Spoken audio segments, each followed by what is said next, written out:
Welcome to Skytech-Lens. On a crisp November morning, Prime Minister Mark Carney stood before the nation and drew a line. For decades, Canada's leaders have carefully managed our relationship with the United States, always cautious, always diplomatic. But on November 21, 2025, Carney's message was clear.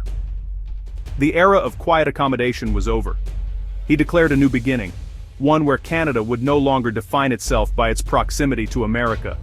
The old tradition of aligning our economic fate with Washington's whims, he said, had become a liability. Carney called for a new national project to channel our energy into building Canada, on our own terms. This was not about picking a fight, but about ending the exhausting dance of seeking approval. Canada's future, Carney insisted, would no longer be a footnote in America's story. He presented a vision of patriotism rooted in progress, not division, a call to action for Canadians to find strength in their own communities and industries. The message: it's time to write our own chapter, with Canadian hands and Canadian resources. Carney's speech marked a turning point, a confident nation ready to chart its own course. The era of managing the relationship was ending. A new era of bold, self-directed Canadian action was about to begin. Canada's prosperity has long depended on the U.S., our factories, forests, and energy all tied to their markets, but this partnership bred vulnerability. Carney laid it bare. Our reliance on Washington had become a source of anxiety, not stability. Under Trump, trade policy turned aggressive. Tariffs soared, communication broke down, and good faith negotiation vanished. Ontario's costly ad campaigns were dismissed as fake, and tariffs of up to 50% threatened entire industries. The message was clear. Canada could no longer count on predictability or goodwill from its largest trading partner. Businesses hesitated to invest, workers feared sudden factory closures, and government resources were spent reacting to crises. Carney argued, this cycle must end. The only way forward: reduce dependence on a volatile neighbor and build a resilient, self-sufficient Canadian economy. The time for waiting and hoping was over. Canada needed to take control of its own future.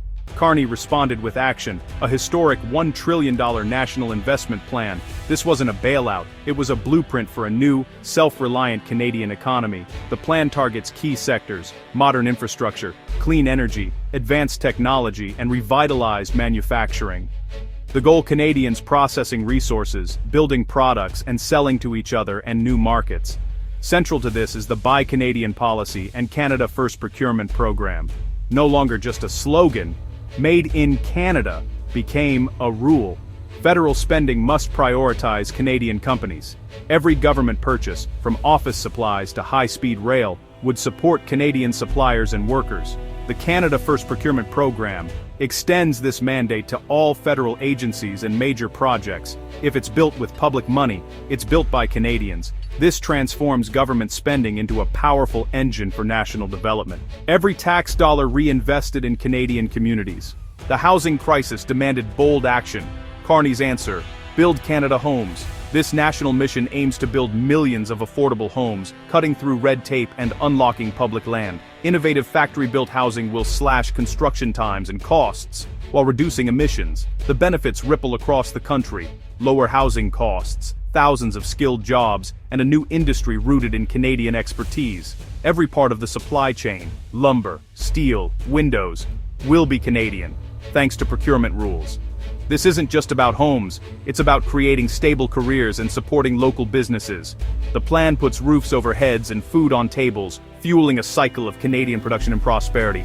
It's a blueprint for building Canada, one brick at a time. Buy Canadian is no longer a suggestion, it's the law. The federal government, now the country's biggest customer, must choose Canadian businesses first. Imagine a new federal building Canadian companies lead, sourcing steel, glass, and wiring from across the country. Every purchase, from military uniforms to cafeteria food, supports Canadian producers. This guarantees a stable market for local businesses, encouraging them to invest and hire. Small and medium-sized firms gain a foothold, no longer outbid by global giants. The impact goes beyond economics. It builds national pride and capability. By choosing Canadian, we invest in our own expertise and innovation. Made in Canada becomes a badge of collective achievement. Every taxpayer becomes an investor in Canada's future. The result: a stronger connection between Canadians and the economy they're building together. At its heart, Carney's address was a declaration of independence, not from America as a friend, but from its shadow. For too long, Canada's confidence was tied to our relationship with Washington. Carney challenged this. We do not need anyone's permission to decide our future. This marked a break from decades of cautious negotiation and compromise. No longer would national priorities take a backseat to American approval. Carney's new path: take the wheel, look inward, and reach outward to new partners. Canada is strong enough to stand on its own, engaging the US as an equal, not a dependent. The strategy is about building self-worth and national pride. By investing in our own industries and solving our own problems, we forge a confident, independent identity. The message: focus on building Canada, not reacting to US drama. This is a creative, forward-looking posture. Canada's future will be shaped at home, by Canadians. The 21st century belongs to a bold, self-assured nation.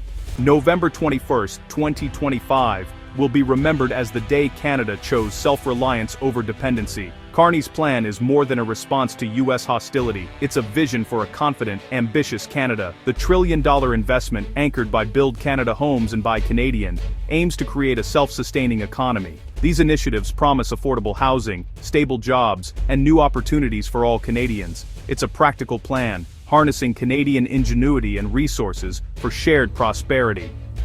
The new direction is not isolation, but diversification and strength. Canada's destiny will be forged at home, not dictated from abroad. This is the beginning of a new chapter in the Canadian story. Thanks for watching. Subscribe the channel for more updates.